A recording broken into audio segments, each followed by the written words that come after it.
Pamilya ni Campbell. Then, dahil naman na makapag-aral sa lahat, pinupuri ka namin, nilulati ka namin sa aming buhay, O Diyos. Apart from you, we are nothing, O Diyos. At kami ang nananampalataya sa lahat ng naganap kung paano si Atara lumabas. Nakasama namin dito, Panginoon, alam ko namin, O Diyos, ang himala mo, ang naging daan upang makasama namin siya.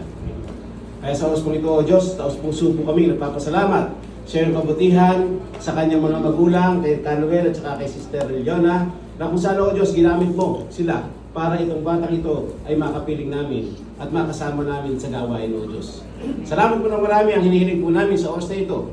Patuloy na pagpalaan niyo po ang batang ito. Lumaki po siya na may takot sa iyo at matagpuan po niya ang kanyang sarili na dilingkod sa iyo, O Diyos. Ilayo mo po siya sa lahat ng uri ng karamdaman at kundi ang bigay mo sa kanya, Panginoon, ang magandang kalusugan, ang wisdom na nagmula mo sa iyo.